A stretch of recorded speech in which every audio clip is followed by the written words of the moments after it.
Hey, this is JD. And Eli. Introducing the GamePitch podcast. A brand new podcast launching on the Project Nerd Network. JD, you want to tell everyone what we're all about? Well, for starters, we're about games. Yeah. And pitches. Yeah. And game pitches? This all makes sense. Every Monday, we're going to cover the week's biggest gaming news. We're going to hand out some industry red cards and pitch a brand new game idea. For our first few weeks, we'll drop new episodes Monday and Thursday to give you a larger sample of the series. I'm Eli. And I'm JD. Let's get to the show. Hello, everyone, and welcome to another episode of the GamePitch podcast. I am one of your hosts, JD, here with my excellent co-host, Elijah. Eli, you want to say hi to everyone? Well, hello, listeners, and hello to you, J to the Dante. I'm ready to sink my teeth into all the stories we have this week. There's so many. We have a bounty. There's so many. Eli, it's so good to hear your voice. I'm so excited to pod. I'm so excited to talk about all the news. We have a lot to talk about this week. We're talking a little bit about Mario, a little bit about Last of Us. I'm pitching a game. We're going to talk about Animal Crossing, of course. Besides Animal Crossing, what have you been playing? I've been strong on my Halo replay, so got through ODST, got through Reach, 1 through 3, all through those. Started playing 4, lost steam because I don't recognize 4 as a real Halo game. I think it's trash. But then because I paused on on Halo 4, I switched to Gears 4 because I haven't played 5 yet, so I decided to pick up 4 again, play through that story with my roommate here, and then we started 5, so we're midway through 5. So yeah, lots of game playing in the isolation times. Yeah, it sounds like you've been quite busy. I'm happy to hear that. That's excellent. I have been busy, but not with games. Work continues to be nuts in the middle of this pandemic, and I work all day, come home, make some dinner, hang out with my wife a bit. We both sit on the couch and play some Animal Crossing for an hour and a half, and then we're both exhausted from work and we just pass out. So for me, it's been pretty much Animal Crossing all the way down, which I'm not complaining about because it's the absolute perfect antidote after a long day at work running around, just kind of grinding it out. So I love the game. I really do. And it's kind of disgusting now. So on the Switch, after about like 10 or 11 days, it doesn't display last time you played, right? So when you get a new game on the Switch, it says, last played 1 day ago, 2 days ago. And after about 11, 12 days or so, it switches to show the hours that you've put in. So now mine says something crazy like 90 something hours put into this game that's been out for less than 2 weeks. I had a similar thing happen to me when the first Destiny came out. And I guess back then your friends could see how many hours you put in games. I don't know if that's still a thing. Maybe that's a privacy setting I didn't have turned on right. But my friends, it was like 172 hours or something like that. And they're like, dude, you have a problem. It's just like every Tuesday waiting for those like freaking nightmares to... It was a whole thing. You and me both. The amount of time I put into the original Destiny, I don't regret a second of it. In terms of value for money, I don't know if I've ever gotten more money out of a game than I did with Destiny. Truly, right? Like if you think about the economy of entertainment, what's the cost of a movie ticket divided by the amount of time you enjoy the movie, right? Yeah, $1 per hour. Yeah, totally. So then you do $1 per hour for Destiny, and like I robbed them because it was probably like fractions of a penny. Yeah. So good. So good. All right. Well, I'm happy to hear that you've had a busy week of gaming. And I think speaking of busy week, there's a lot of news that we want to talk about this week. So let's dive into our fastballs. And the first one is something that's near and dear to my heart. I know it's near and dear to your heart. We had seen on Comic Book Gaming, they talked about a modder who put together a N64 portable, which I don't know if you guys have seen this, but it's absolutely amazing. It's kind of clunky. It looks like a Game Boy SP, right? Like it has the little foldable screen. You can put original N64 cartridges into this thing. So in the video that we've seen, they're talking about Mario 64, 1080 snowboarding, and then one of my absolute all-time favorites, Pokemon Snap. And the thought of being able to take Pokemon Snap with me anywhere just makes me relish a time that was so much simpler back in high school on my N64. What a game, right? I don't know how Pokemon Snap isn't on the Switch. It is the best Pokemon game of all of them. That's right, I said it. And Pokemon Stadium multiplayer games are the follow-up, the second best Pokemon game, in my opinion. And then it's Pokemon Pinball. Get at me, every other Pokemon game. You spit in the face of all Pokemon players everywhere. I do. But all I have to say is, hey, a portable 64, that's incredible. If this thing was going to market or something that other people could buy and it wasn't just a personal modded one, I think we'd all be buying it just tomorrow. Without question, it would be a fistfuls of cash situation. Take my money. I would be all about picking one of these up. And to your point, how is Pokemon Snap not on the Switch? Like a remake of it for Switch couldn't be a better match made in heaven, right? This, let's save this and we'll pitch.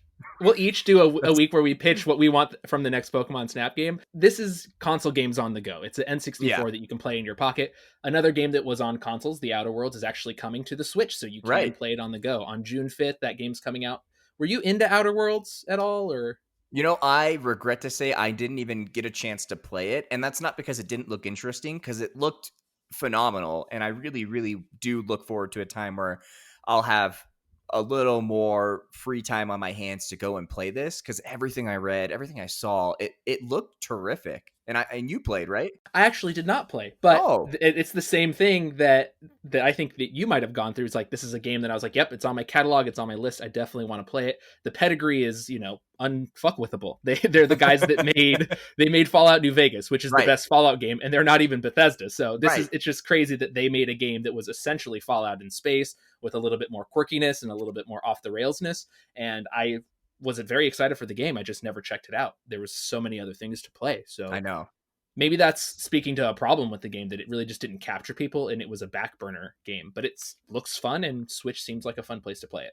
Yeah, I agree. I think if I was going to pick it up, I would probably pick it up on my Switch. And that just seems to be a common thing for me lately, is of all the consoles that are out there, I still kind of return to my Switch, and it's just one of my favorite go-tos. Speaking of all the consoles out there, soon we'll have the next gen of consoles. And a new rumor that came around this week is that the PlayStation 5 will be priced around $400, which would make it match the launch price of the PS4. One, that's super exciting. And two, I have zero faith in this rumor. This, I think, was a Canadian leak. And it's basically someone extrapolating the price of what the Canadian price is supposed to be to our price. I actually kind of believe it. If Sony is already in pole position, I think that they will try to put a nail in Microsoft's coffin, and I think that they'll put it at 400. I believe it.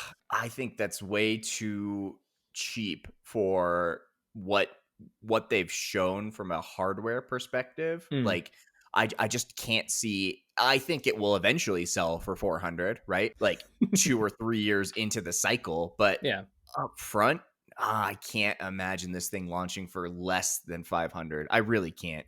Okay, they're going to get us on the memory cards. Remember that. That's how they're going to get us. Yeah, exactly. Once they saw that Xbox is doing it, they're like, those sons of bitches. Like, that was our thing. So this is just a rumor, of course. There's another rumor out there that Capcom's going to skip making a Code Veronica remake, and they're going to go straight to Resident Evil 4. This was met with a wave of backlash on the internet. People are just like, hey, don't remake Resident Evil 4. This is a perfect game. Just don't touch it. Leave it alone. Just let it be. And I think it is a little too modern to be remade already. It made sense with a lot of the other Resident Evils because they were on PS1 and they were stranded on older hardware, or just kind of flimsily remade for GameCube. Do you care which Resident Evils they remake, or do you think just give them all the games? I think there's something to be said about the remakes they've been doing and how popular they've been. And I think they don't want to stop that, right? They're riding this money wave, and I think they'll end up remaking Resident Evil 4, I'm sure. Internet backlash or not, I have no doubt that we will see a remake. And then what will be interesting to see is how well does it sell? Because I think there's probably a large majority of people, modern or not, that will still want to get this brand new, I guess it's not even fair to say it's a brand new experience, right? But they'll want to experience what is changed and what is different in this. So yeah, I mean, I'm not against it necessarily. I think there's a lot of games that don't deserve remakes and remasters, but certainly, Resident Evil, I think they've been doing a good job. Why stop?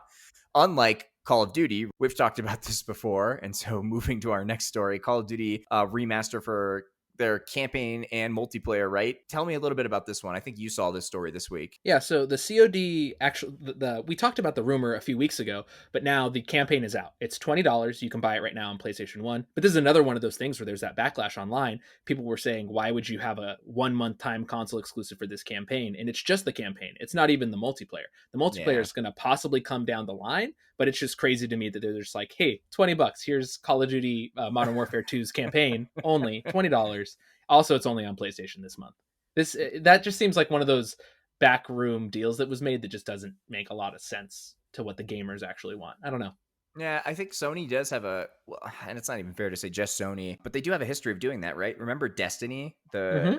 There was so much content that was exclusive to Sony for a year. Remember, like there were guns that you could only get if you were playing on PlayStation. There were multiplayer maps only on PlayStation, and it seems to be like a weird Sony thing. Like I can't point to that happening a lot on the Xbox. Yeah, it's usually with their exclusives. Like Yeah. then that's when there's like they make those like partnership deals and things like that. So maybe we're not like playing like World of Tanks and stuff like that, but that's like the only things that I can think of. Yeah, it's just an odd thing. I've never been a huge fan of that like platform exclusive content. Like if a game is exclusive to a platform, sure, I get it. It's a different beast entirely. And even then, I think we could go down a rabbit hole about how that isn't ultimately the best thing for the industry. But here or there, right? I think timed exclusive things are dumb. And especially this, a Call of Duty campaign only on PlayStation, and it's only for a month. Like who cares? Like Yeah. what's the point? What did Sony pay for that? So this is a thing I think we could both say is dumb. I think we could agree it's dumb. But something that's not dumb and something that's great is Atari has a new RPG coming out called Pong Quest. If you haven't seen the trailer, That is great. So good. It's so good. Check it out. It looks great to see the little like Pong paddles with like freaking mandolins on them, and then they're like part RPG battling, part not, running around, and it looks like you're running around a world of Pong, and then the random encounters are Pong battles. Like it's so cool looking. Everything about it is great. It looks this is a feel good one for me. I'm so happy. This is a good feel-good story. I am so excited to play this. This is going to be fun. It is going to be a blast. You know what? It's only coming to PlayStation, only in Eastern time zone, actually. It's a 45-hour timed exclusive in the Eastern time zone. Oh, I'm going to spoof my console to think it's over there.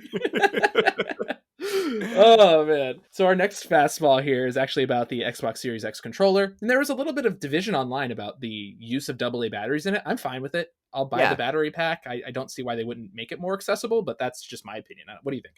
Yeah, I mean, so there's an argument to be made about rechargeable batteries, right? And so rechargeable batteries obviously lose their longevity over time, just like any battery does. Its cell memory starts to shrink. So what would have been 100% charge maybe is really only 80% charge, right? On some level, I think it's nice that they do AA batteries, because then your controller, as long as it's not breaking and wearing down, like it can keep lasting as long as it always has, right?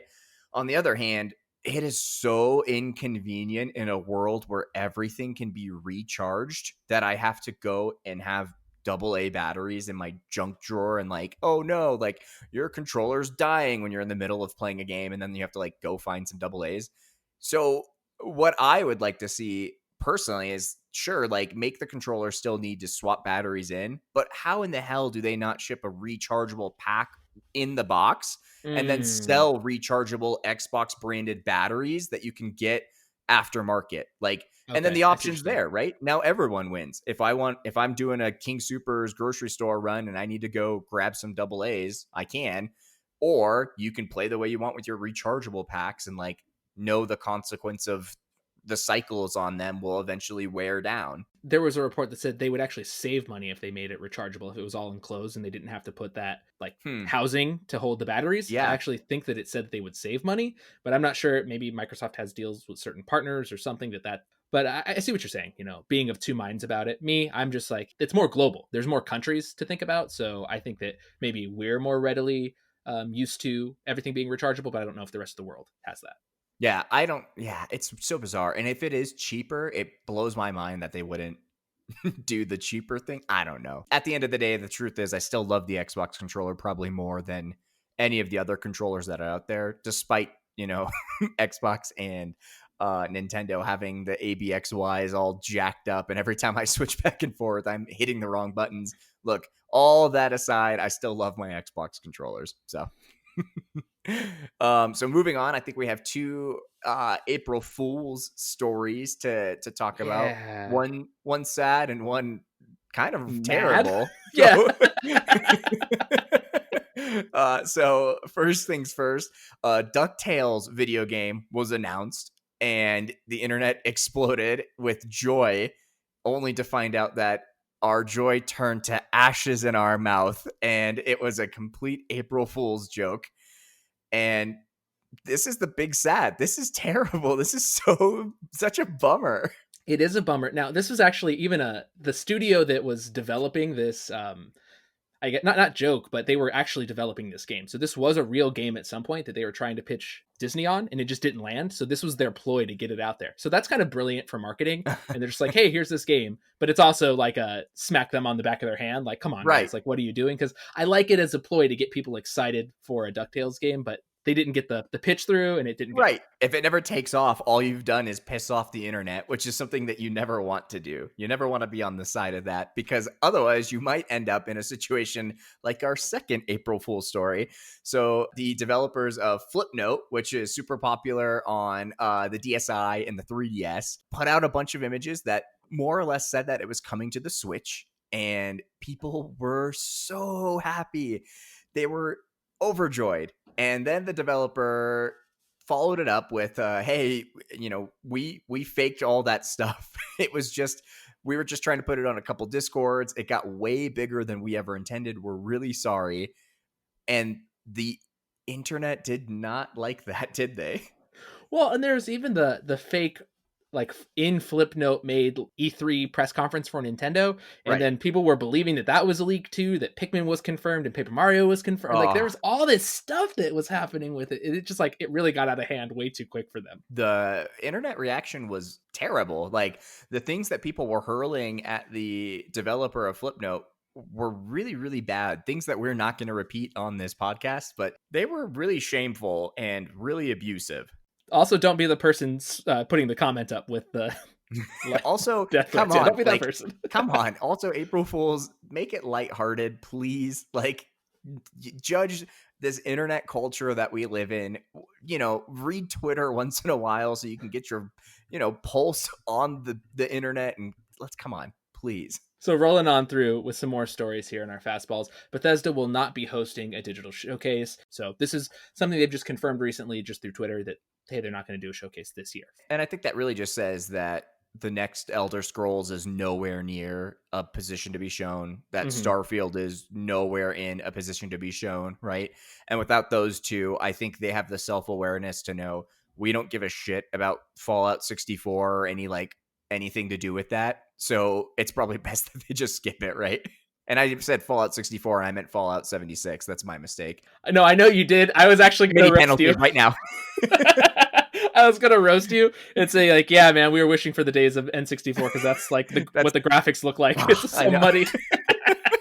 My head's still on our first story about the N64 portable, which is a much happier place than Fallout 76. So that's my mistake. Well, okay, keeping in the 64 theme, one of the best N64 games by my estimation is Paper Mario. It's one of my favorite games of all time by far. The 64-bit animation studio, they actually did a spoof. Yeah, it was like a 2-minute YouTube video. It's gorgeous. The music is so fun. Like, you owe it to yourselves to take 2 minutes and watch this video. Paper Zelda by 64-bit animation on YouTube. Please check it out. Super good. Yeah. All right. So moving on from that, a couple more stories here today. So IGN announced that they're doing a Summer of Gaming. And it is basically they're going to collaborate with a number of partners to have live broadcasts and on-demand programming where IGN is basically covering the work of these developers. It's happening in June, so it's kind of taking this E3 time slot, and it might be a nice sort of pseudo E3 that we're going to get here through IGN. It sounds actually kind of cool. I'm excited. Are you? Yeah, I'm very excited. And it's something that it made me think of something that I never think of is that the week of E3 is essentially Black Friday for IGN. That's when they get a ton of their page views, and they were looking at this void in their, their schedule where they were going to lose out on all this equity, all this mind share, all this attention that they get every year in June, because I'm sure their traffic probably spikes to 3 or 4 times their normal traffic during those weeks for E3 with all the articles coming out, the video. So this is I think a shrewd business move. I do think there's going to be some benefit for us, of course, because we'll get developer interviews, we'll get developer reveals, gameplay. I hope it's a little more indie dev focused. I don't believe it will be, but that's just my hope. But this is, like I said, it seems kind of like a business move, kind of like a game move too. Yeah, and I think, there probably will be some indie in there, but what they've talked about so far is they're going to collaborate with 2K, Square Enix, Sega, Bandai Namco. They're going to have Amazon. They're going to have Twitter, Devolver Digital, THQ, our favorites, Google Stadia. They're all going to be there. And that's kind of what they've announced so far. I think they're going to add more. I think, this news just broke a day ago, 2 days ago, and so there's obviously a lot of people that probably are still in discussions to join this. And either way, I think it's going to be really cool. So I'm looking forward to see what they drum up here in the next couple of months. Now, people have been drumming up some amazing things in Animal Crossing, and it's actually been making me jealous. I was going to tell you that I've actually lost steam on Animal Crossing because of how cool everyone else's stuff looks, and it hurts my feelings that my island still looks lame as hell. And I just like sit there in shame. My gates have not been open to anyone because I'm like, don't look at my island. It's a mess. Yeah, so one of the coolest things on the internet right now is someone remade Hyrule in Animal Crossing. They redid the whole map and did the custom terrain and custom decorations, and it is stupid beautiful. I can't even imagine how much time went into redesigning this. Can you?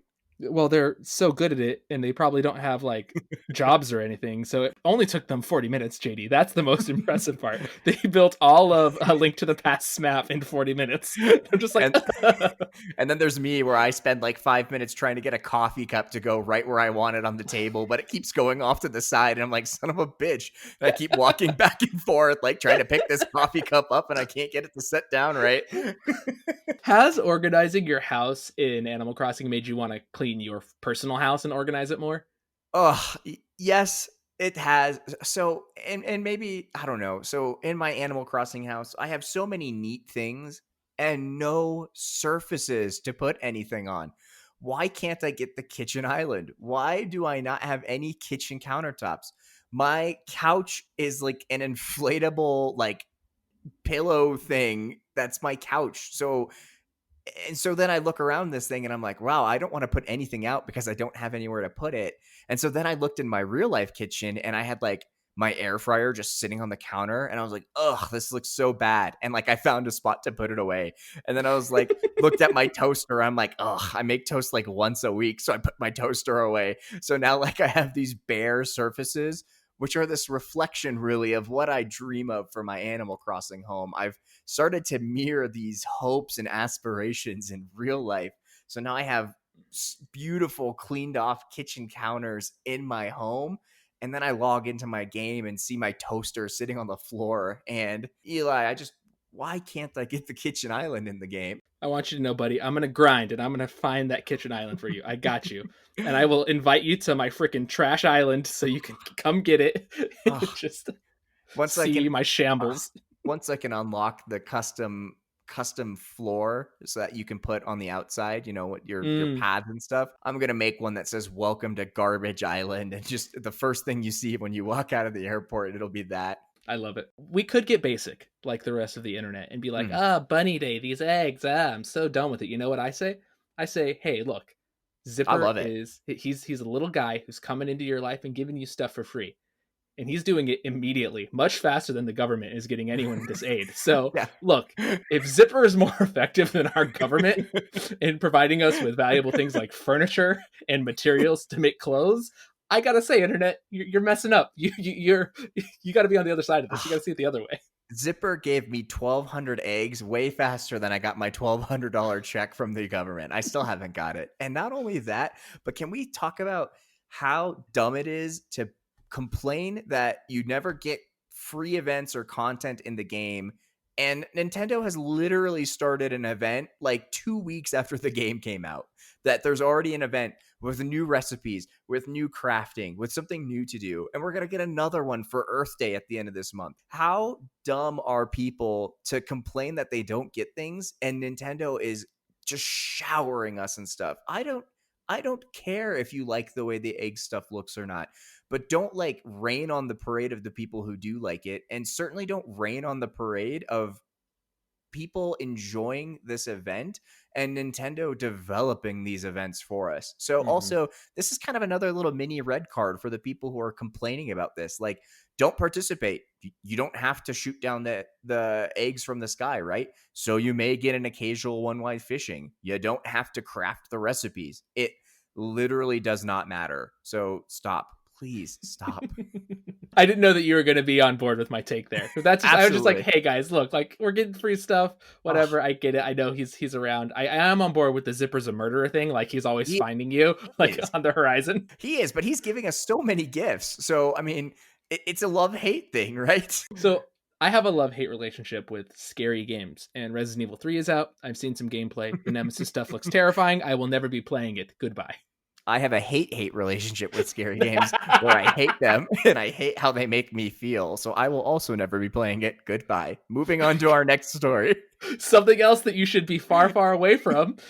So not only should you be far, far away from Zipper and Resident Evil 3, but you should also stay away from the newest Final Fantasy VII trailer. Apparently it's laden with spoilers, so if you've never played the game, and I get it, you're spoiling like a 20-year-old game, but Right. if you don't know the game, don't watch it because there are heavy, heavy spoilers for the end of what you would assume the Midgar act is, and then it shows off some of the new things that you would think that you would want to experience. So stay away from that trailer. Yeah, that's terrible. It's kind of a double-edged sword, right? Because it is old.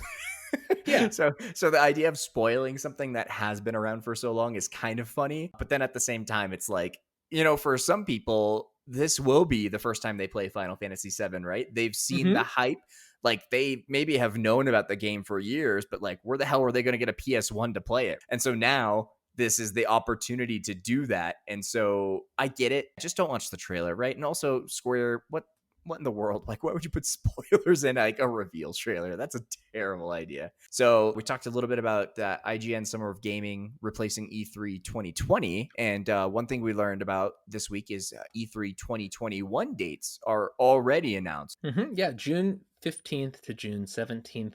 I still don't know if this is a great idea. They definitely, I think a lot of businesses are going to pivot to doing online events or having heavy online Yeah, components to their in-person events right. because I mean, let's just like back out from gaming, and if basketball starts back up and it's going in October, I can't see people wanting to be in an arena of people. So even a year from now, will it be back to normal? Will people want to be at Sure. these events? And that's hard for me because I'm an event manager. I worked in conventions for years, and I don't know if conventions are even going to exist again. So this is kind of that weird in between space, and it's I'm sure it's like a hey shareholders, we got to post a date for this Right. thing. Yeah, this is let's save face for the public and for people who invest in this conference. And it seems early, right, to announce these 2021 dates, but I guess when you don't have a 2020 date anymore, what are you going to do, right? And I think Mm-hmm. this also is, in a world where we're seeing lots of people say we're postponing, right? With no certainty of when an event could be postponed to, I guess it's almost kind of refreshing to say E3 and the ESA saying, okay, like here's 2021 dates. Like we're going to safely assume that we can't do it this year. We know that, right? We can't do it this fall because everything else is apparently postponing until the fall. So let's just be the first to get a jump on our 2021 dates and put them in stone here. And I kind of appreciate that. I like it. I Okay, agree cool. with what you're saying, where I don't know how E3 will continue to exist in the same realm that it has for the last 20-ish years. I think it will definitely change, and I think it has to. And I think what other companies are going to do with their postponed or canceled events over the next year will really tell how much legs E3 has to stand on going forward. But I can appreciate that they are giving dates super far out. It's an actual thoughtful move to the whole pandemic going on around the world right now to say, you know what, put it on your calendar for over a year from now, and we'll visit it then. So I can Mm-hmm. appreciate that. It's hopeful, or not, I wouldn't say good. It's just a nice idea to think that things will be returned to normal in these dates. They are kind of Yeah, reassuring. So I do like that aspect of right. it. I say to myself, yes, let there be an E3 next year. Let's do that, please. Let there be an E3 next year, and let Microsoft revive MechAssault. Second to last story this week. Phil Spencer definitely kind of hinted at a new MechAssault game. He was doing an interview and someone asked, what IP that's been sitting dormant for a while would you want to see? And he did not hesitate to say MechAssault, right? No, yeah. He was all about it. He went on to say it's tricky and technically and legally how it would get revived is hard, but he wants MechAssault. And how do you feel? Do you want MechAssault? Robots are the best. Yes, always. Let's do it. Me too. If one of look here, I know we talked about having the timed exclusive stuff out, but look, if he wants to put Optimus Prime in MechAssault and it's a timed Xbox exclusive for a year, let's go. Like any robot, the Jaegers from freaking Pacific Rim, anything, a Gundam, let's go. Like, I would love to see a MechAssault make a return. Me too. Yeah, it would be so much fun, right? Like, when's the last time we saw MechAssault? Like 2005? MechAssault 2? 2003? What year was that? Yeah. Like, it was forever ago. Yeah, and like the last time I was getting like that good like mech combat, I guess that would have been Titanfall, and then before that it was like turn-based and front mission. But I do like Metal Gear looking robots that are just gonna fly at each other and blow things up. It's cool. It's great. Hey, do you remember Chromehounds? No. Oh, okay. We won't get into that on this episode, but I highly suggest you look it up and we can make memes about it next week. Fantastic. And then let's wrap it up this week with good news, bad news. Good news, I guess, for Nintendo. The Switch is pretty much sold out, right? Like, yeah, I don't know standard editions, the lights, they're just you can't buy it, right? It's just gone. So bad news for us gamers. Good news for Nintendo. They cannot crank these bad boys out quick enough. And with the decline in manufacturing right now, it's hard to get restocked. So I will say I'm extremely thankful that they were able to get the Animal Crossing Switches made, because it's made my wife's life so much more enriched with this game. Yeah, I hope that they're able to catch up soon and they're able to get some inventory back out in the stores. Was your wife a big Animal Crossing fan before this, or is this like her first deep dive? This is the first one. We talked about this last week, where there's a lot of people that this is going to be their first Animal Crossing, and I had showed her some stuff leading up to the launch, and I showed her the console. She was sold on the console because she loves the colors and she loves the Switch, right? We play the one Switch we had together all the time, so she already loved that. And so I had been showing her little bits of Animal Crossing here or there. And when I decided to pre-order the console, I knew that I'd be getting her a copy of the game too. And it was sort of like a coin toss where I don't know if she'd love it or hate it, right? Like, it's digital chores and it's digital like weed picking and stuff. Like, do you enjoy this? Do you not? Who knows? Yeah, she is so into it. It's out of this world. Good. That's I feel like it's one of those like gateway drugs. Like, if you give someone Animal Crossing, they're gonna like it's bad. It's bad, but it's good. Like, I love it. And so does she. I haven't checked her time played yet, but it really can't be that far behind me. Like, this morning I got up, I let the dogs out, I fed the dogs, I grabbed my Switch from its dock, I grabbed her Switch from its dock, and we sat around in bed for like an hour and a half playing Animal Crossing before we recorded this pod. So I love it. That's so good. So we have just passed the 35-minute mark in our podcast here, switching to our scouting report now, and we're going to talk about the 35th anniversary of Super Frickin' Mario. This is, I think, the best rumor that is on the internet. It gave me joy, and there's so much to this story. Where do you want to start, JD? So let's start with the bulk of the rumor, which is that most of these Mario games from the past, that they're going to make them available on the Switch, right?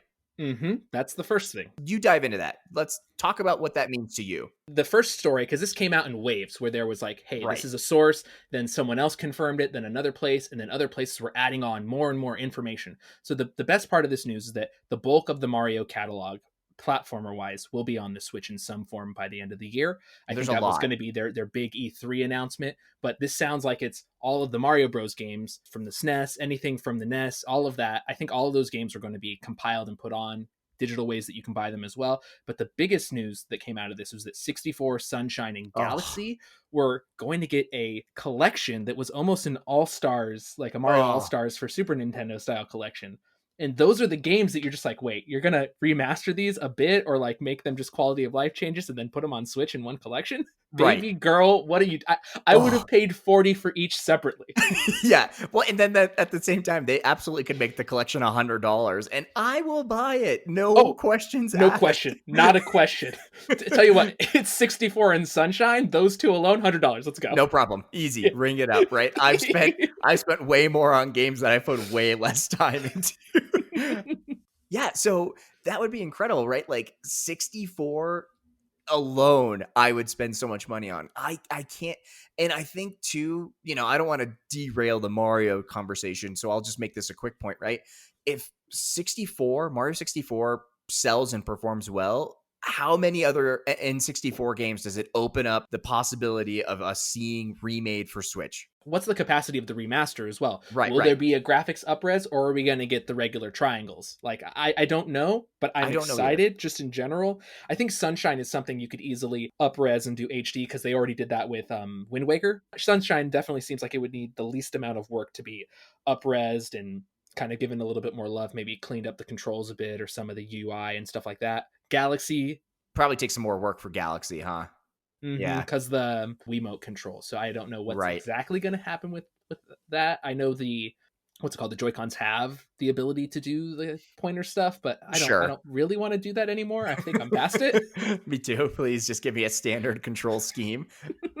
But look, here's the truth. I'll buy it either way. I'll hate myself and suffer through it because I want to.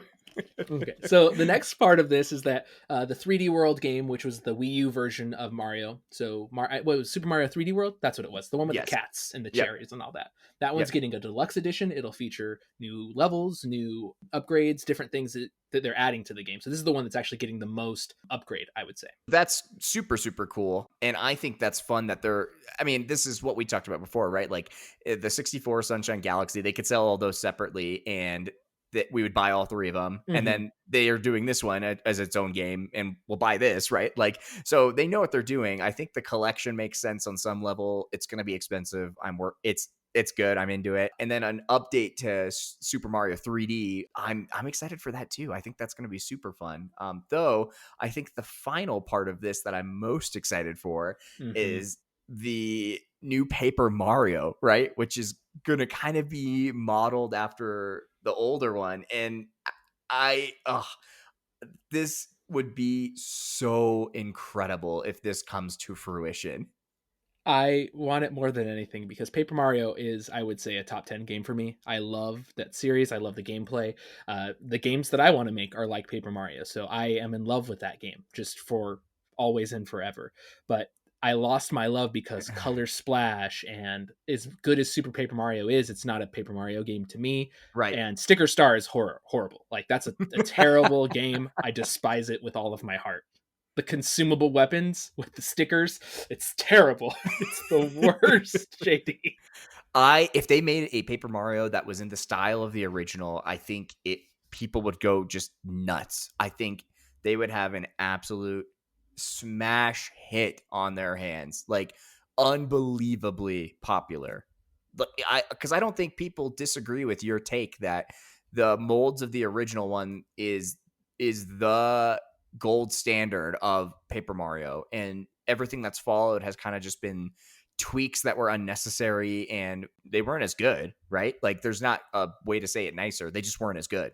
yeah, I have to agree in every way. Like, Super Paper Mario is an awesome puzzle game, but it's not a Paper Mario to me. And I think Right. that that's the best of everything else that came. The Mario and Luigi Paper Jam one, that was the Mario and Luigi style cross with the Paper Mario style. So that one's interesting and fun as a crossover for me, but everything else I'm out on. Mad out on. Yeah, I agree. I think I really, really hope during what would have been E3, whatever we see Nintendo's treehouses and directs, that we get some clarity on all of these rumors and what they are going to bring. But this is a fantastic time to bring all of these games back into the Switch fold, and to do this collection that may have Mario 64. Dude, I Yeah. can't even begin to describe how amazing I would be. So happy. I'm at a loss for words on how much joy that would bring me. I just want this rumor to be true, and so many different places confirm different parts of it and Right. added on. And we've been hearing Paper Mario rumors for a while too. That this is just I hope it's not too good to be true, because it's exactly what we want. So Right. I hope it happens. And Nintendo's super smart. They've seen Capcom dipping into their previous catalog and remastering it, putting it out. They've been doing the thing where they take a Wii U game because no one bought the Wii U, no one played the Wii U, and they just move it over to Switch and they make money, because like DK Yep. Tropical Freeze, great game, stranded on the Wii U. So they're doing that. They did that with the Yoshi games. They did that with the Kirby games. So there's a lot of stuff they're adapting over from the Wii U and putting on the Switch. The 3D Deluxe edition makes a ton of sense, but please It just do it does. with all the games. Agreed. Yeah, please do all of it. And honestly, like we said, make that collection and price it at $100 and it will sell. No questions Mhm. about it. Mhm. I'll buy a copy instantly. Man. Anyway, So but this is the best news, right? this The is best this is news. phenomenal news, right? Because now it all kind of goes a little downhill. Yeah, we're gonna get into some dark places. I will say that actually the only thing that worries me about the last story is that the same kind of manufacturing issues that people are having might delay some of this stuff unless they're gonna go all digital. But Right. we're gonna get into some dark places here coming up. So we apologize, guys. And first we're gonna start with Gearbox's villainy, and this is hard to hear. Yeah, so there's a lot of layers to this. And so the first is obviously the most hard hitting, that developers, employees at Gearbox are getting below market average pay, which in and of itself is just terrible. It is a miserable piece of news if it's true. Especially considering how much money Gearbox has. And this is reporting from Kotaku, and this comes from an inside scoop. And I guess there's multiple sources, multiple people who have Lots of worked for the employees. company. Yeah. Yeah. So former and current employees that have remained anonymous, of course, to protect themselves, have basically come out and given a lot of details on what happened with Borderlands 3. And they were informed very recently that they will not be receiving their bonuses at the level to which they should be receiving them. Right. And that's how Gearbox got away with the lower than average pay, right? Is Hmm. they said, hey, your pay may be less, but one thing that we do that a lot of other studios don't do is this profit sharing model. And so all royalties from all the games get split 60-40. 60% go back to the company and the company's owners, right? And 40% get distributed directly to employees in the form of quarterly bonuses. And it's been that way since Gearbox started, and it's that way now, right? And that that can be kind of cool, right? The potential to make way more money is there when you have a game like Borderlands 2, which crushed, right? Or even pre-sequel, yeah, or even Yeah, the Handsome the Handsome Collection. Jack, Those are, yeah. yeah.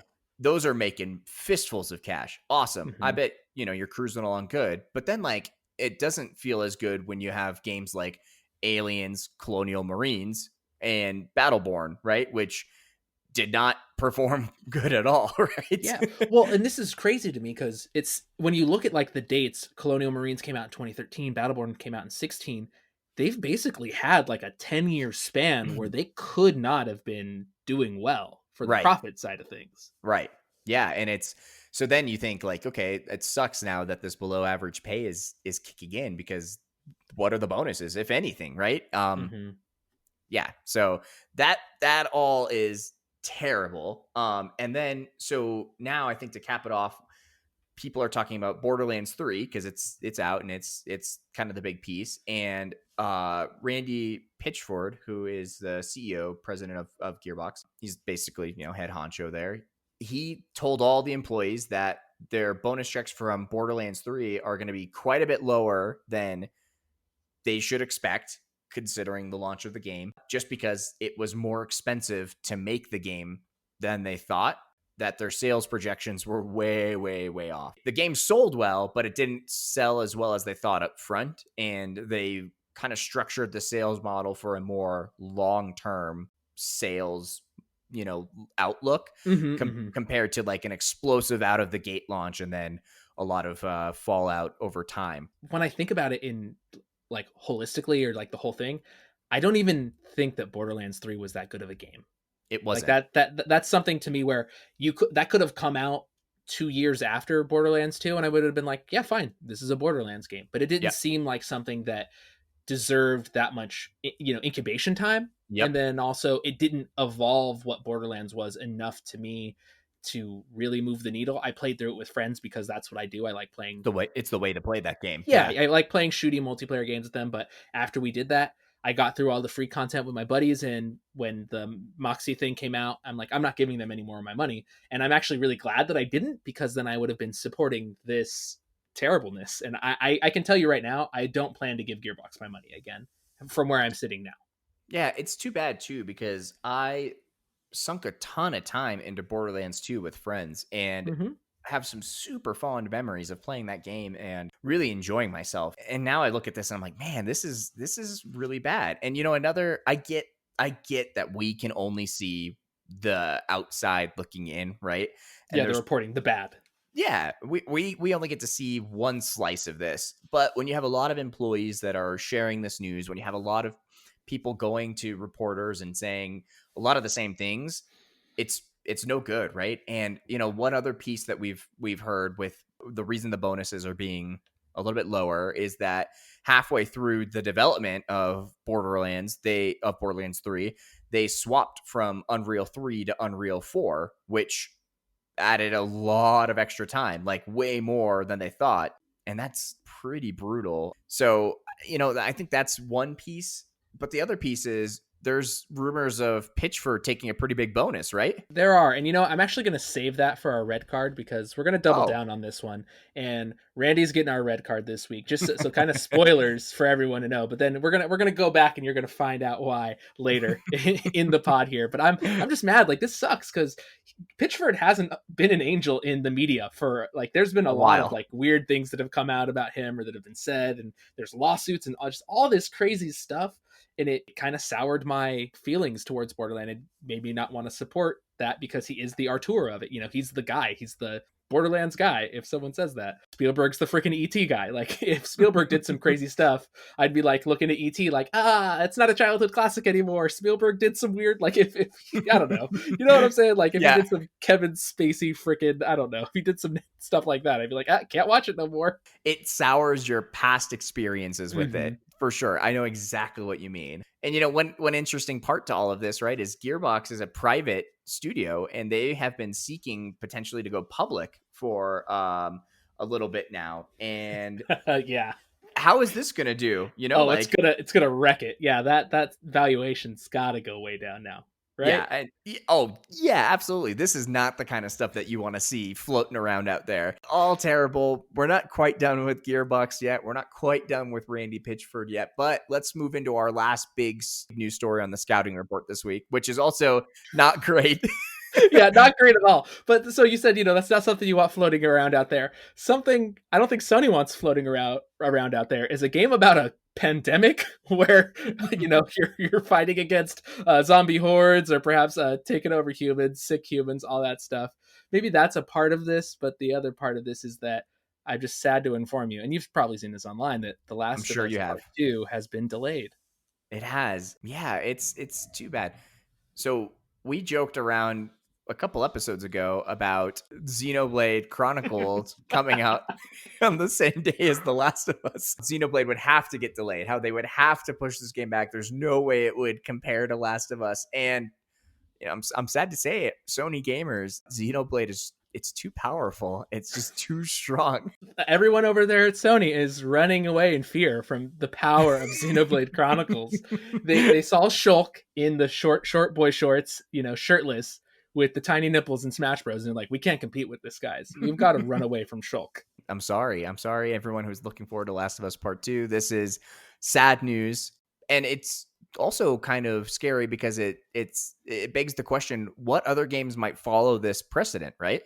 Mm-hmm. And so there's a lot to this sucks. It just sucks. Like, there's no other way around it. This really suck. And I think we have to say up front, of course, that this was not something that was a developer request for the delay. This was not Naughty Dog saying, hey, we need more dev time. They're on track. They've come out loudly on social to say they're good. They're in QA testing. But this is a Sony decision. And I think a part of it is because their bottom line, they don't think maybe people will spend enough, maybe some people who would have bought the game are not going to buy the game now because financial constraints. That might be Right. one reason. But the other reason is that, of course, they're manufacturers. They can't get the disc press. They can't get the cases, the stuff like that. There's kind of a lag time there, so that they would be going to market with less Right. inventory than they could sell through. So this is a strategic move to kind of push things away so that they can, build up a adequate supply to then release the game.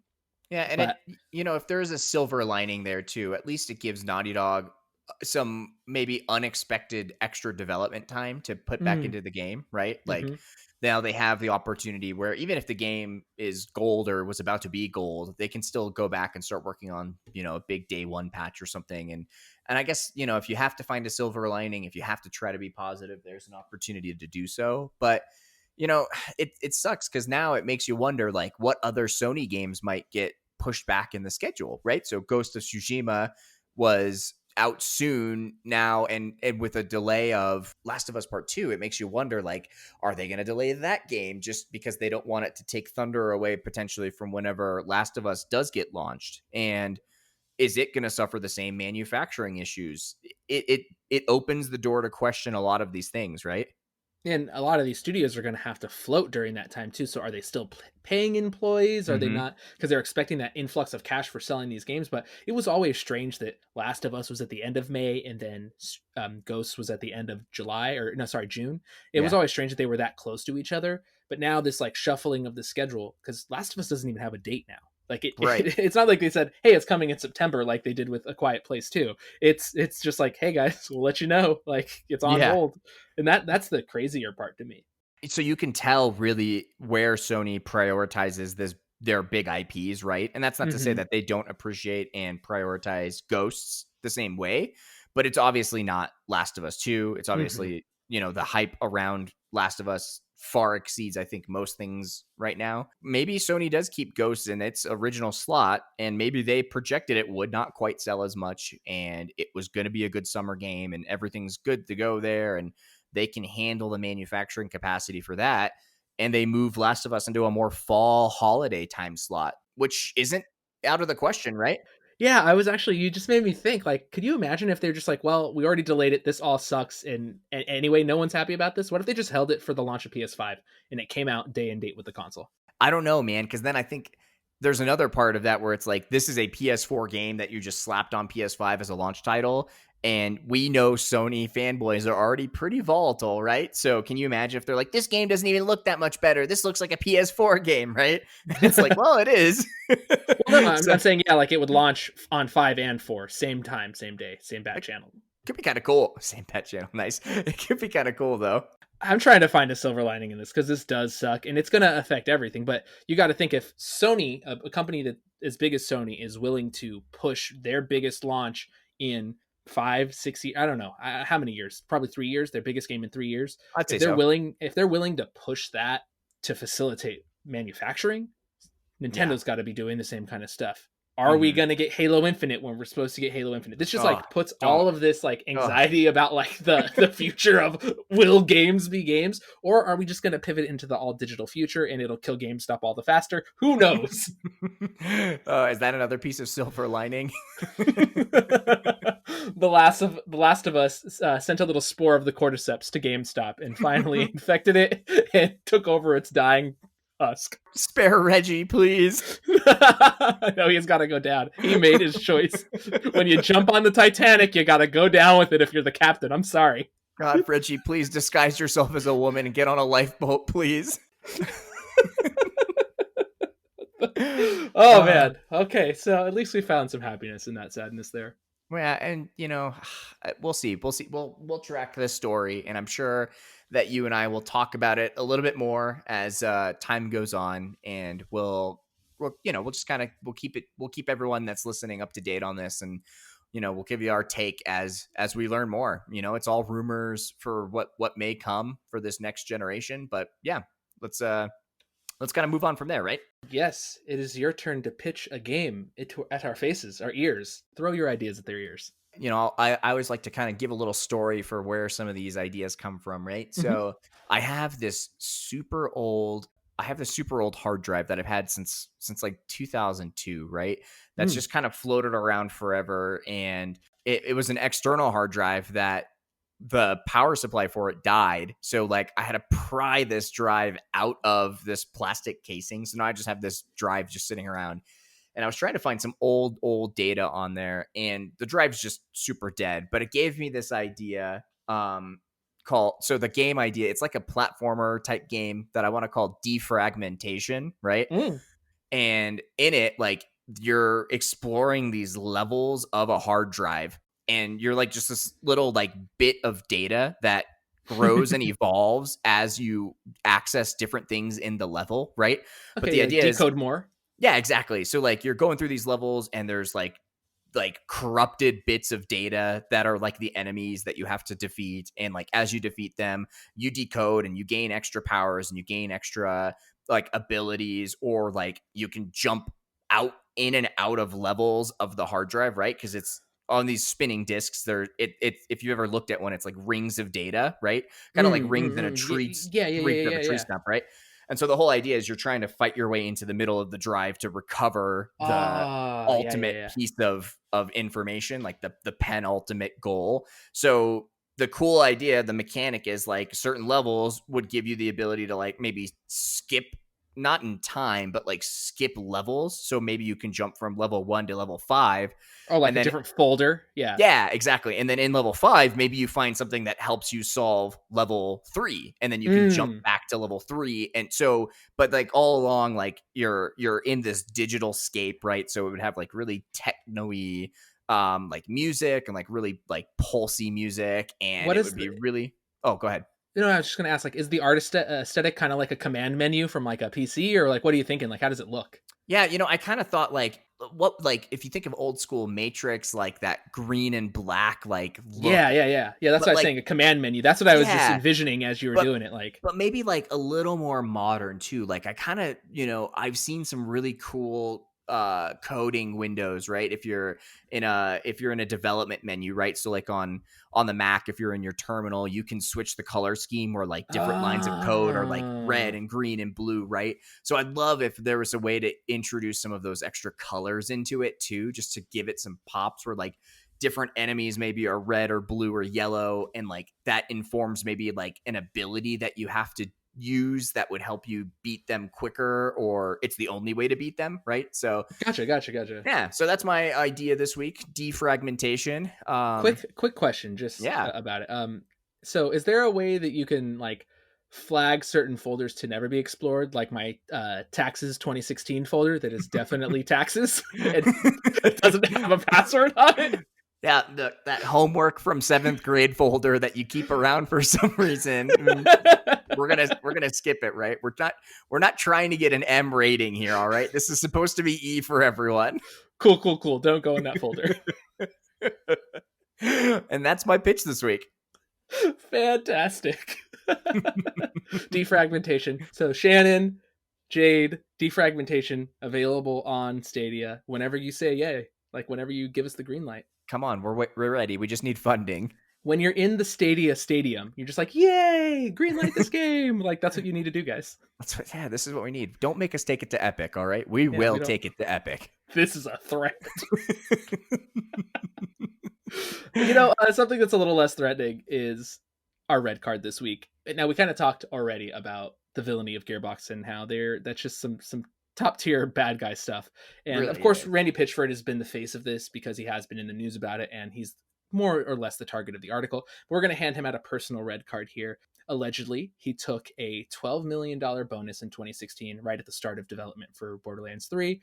And then now his homies are taking this hit. They're getting less paychecks. And the heartbreaking stuff that you read in the story is that, like people are having to change their plans. There's probably going to be a mass exodus of developers from the studio because not only are they getting paid under market, but they're also, were lied to. Gearbox and Pitchford have both said that the bonus came out of the 60%. So earlier we talked about the 60-40 split, right? 60% goes to the company, 40 to the employees, and they claim that the 60% split is what paid out that $12 million, not the 40% for the employees. But like, come on, like, I don't know. Even if that is true, it does seem like an absorbent amount of money that could have gone into that employee pool. Yeah, this seems like one of those times where you take one of those 12 millions and you disperse it amongst the people to help weigh out what that bonus would have been for them. Yeah, what would that 12 million, not even that, right? What would have 2 million have done for the employee pool there divided by the number of employees at Yeah. Gearbox, right? Like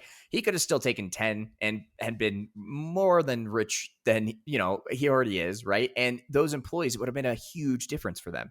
And he's going to have the opportunity, because even if this all goes sideways in the way of the dodo, he's still going to be able to go, hey, I'm the guy who made Borderlands, and get Yep. funding from capitalists or venture capitalists or whatever out there, Yep. and they'll fund his game. Like that's going to keep happening. So he's going to be fine. Like just take care of your people. That's how I've always felt about it. I agree. Red card for you, Mr. Pitchford. I guess neither of us are ever working at Gearbox. Don't listen to this. If you're hiring, Elijah and I will gladly defend you. No problem. No, we'll rescind the cards, definitely right? Not. Yeah, we'll take them back. We'll take it back. Can you imagine they hire us or hire like you, and then you walk into that day, they just hand you a red card and say you're fired. Like, can you imagine? They're like, gotcha, bitch. You had already moved out to wherever they are. Yeah, exactly. Just bought a house out there in North Dallas, setting up some roots, getting ready, all excited for my first day. And then that's our red card. I don't think we have any penalties from last week. I think we were good. So that's the end of our show, guys. Thank you so much for listening. Eli, any last minute things to say? Nope, just be safe. Don't touch each other. Wash your hands, all that good stuff. But play games, guys. And if you need recommendations, you can follow any of us on Twitter, and I'm sure we'll be tweeting out about stuff. I just got hype about the My Hero Academia finale that just happened, but nice. Portrait of a Lady is on Hulu. That's good. And then there's just games. Play To the Moon. Play Night in the Woods on your Switch. Do that. Do those things. There's so much stuff to consume right now. Catch up, guys. This is our catch up time. Yeah, catch up. So like Eli said, there's a ton of ways that you can get in touch with us. On Twitter, we're at GamePitchPod. I'm at J to the D, and Eli is at Mario RPGino.